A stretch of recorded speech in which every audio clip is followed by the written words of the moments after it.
नमस्कार। कैसे हैं आप लोग?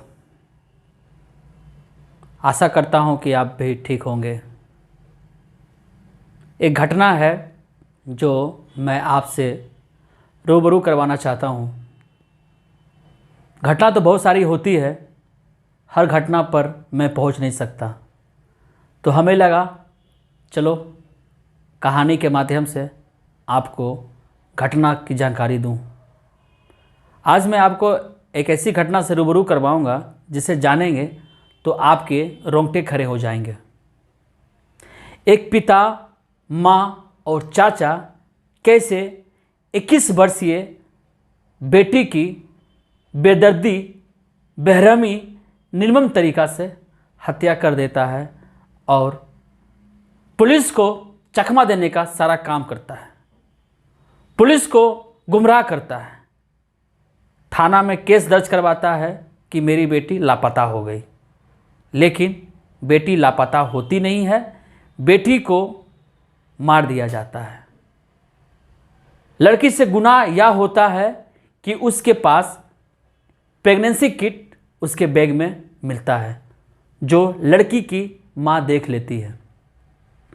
प्रेगनेंसी किट की जानकारी अपने पति को देती है वो माँ, और उसके बाद पूरा यह खेल होता है।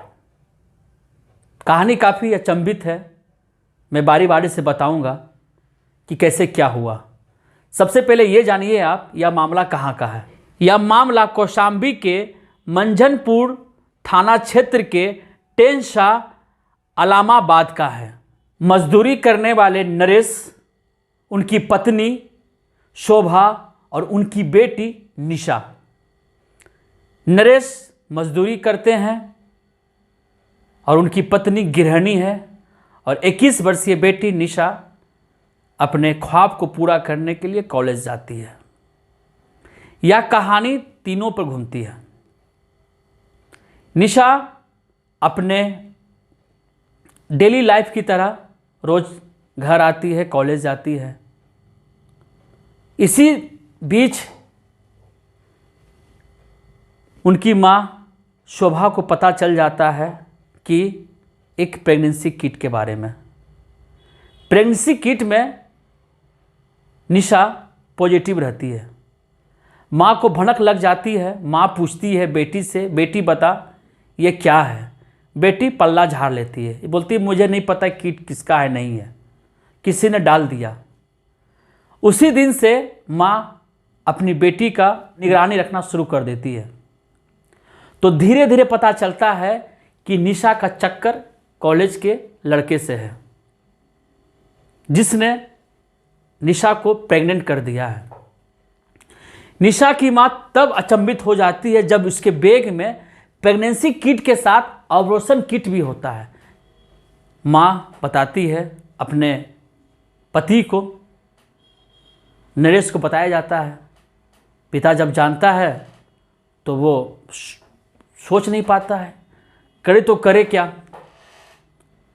तो उसके बाद शुरू होता है कहानी, निशा को मारने की पूरी कहानी।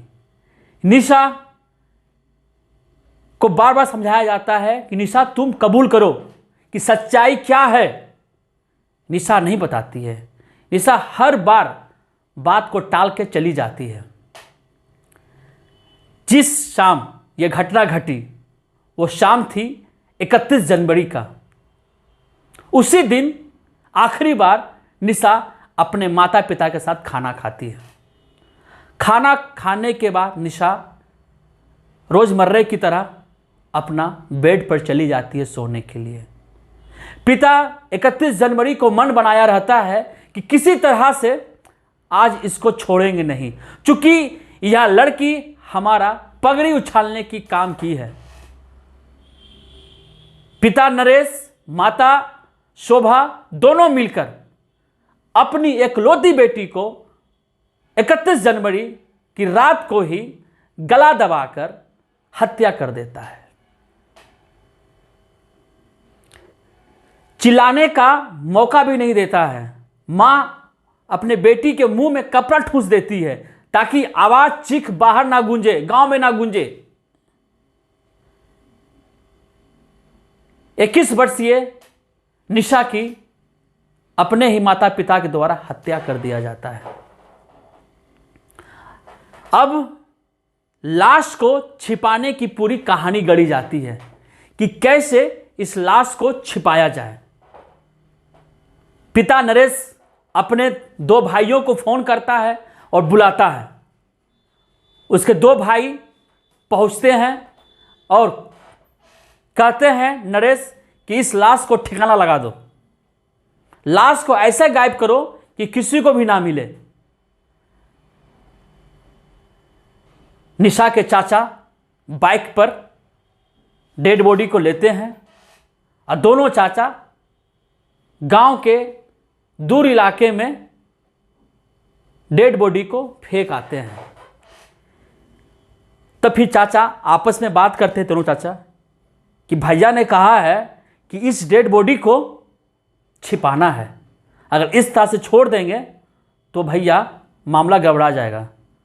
तो दोनों चाचा क्या करता है, उस बॉडी के साथ तेजाब का व्यवस्था करता है और लड़की को जला दिया जाता है। पूरी तरह से जला दिया जाता है, सिर्फ पैर बच जाता है। तो पैर का क्या करता है, वो किसी तरह से मिट्टी लेप देता है और फिर वहाँ से वो भाग जाता है। फिर उसके अगली रोज पिता नरेश थाना जाता है, मंझनपुर थाना जाता, कहता है कि साहब मेरी बेटी गायब हो गई, पुलिस खोजिए। गुमशुदगी का रिपोर्ट दर्ज करवाता है। पुलिस पूरी हरकत में आती है, तलाश में जुट जाती है निशा का। पुलिस हर जगह जांच पड़ताल करती है लेकिन पता नहीं चलता है। और देखिए माता पिता का खेल, यह पूरे अपने गांव में अपने बेटी को ढूंढता है। बेटी जहां पढ़ने जाती है वहां भी ढूंढता है ताकि लोगों को शक ना हो कि मारने वाले हम ही दोनों हैं। ये देखिए इस माँ बाप का खेल। उसके बाद 3 फरवरी को उसी गांव के एक लड़का को लाश दिख जाता है। लाश में क्या दिखता है भैया, लड़की का पैर। तो शक हो जाता है, वो तुरंत थाना को सूचना देता है। थाने वाले आते हैं और बॉडी का पोस्टमार्टम के लिए भेज देते हैं। पोस्टमार्टम रिपोर्ट आती है। पोस्टमार्टम रिपोर्ट में दर्शाया हुआ होता है कि लड़की की जो मौत हुई है गला दबाने से उसकी मौत हुई है। तो फिर पुलिस दबोच लेती है नरेश और शोभा को। बता तुम दोनों ने क्या क्या किया। पूरा पुलिस अपना एड़ी चोटी लगाता है।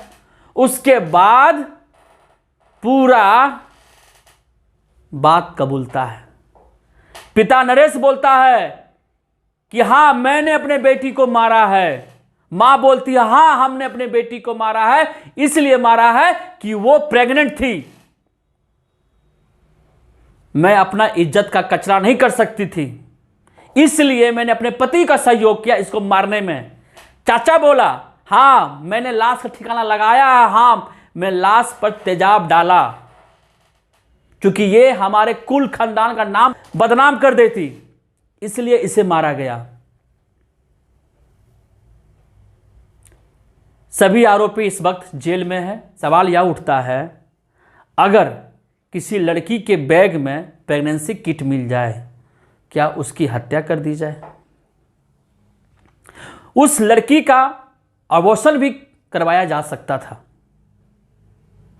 लेकिन नहीं हुआ। लड़कपन में लड़की से भूल हो जाती है। लड़कपन का भूल, क्या उसे मौत की सजा मिले?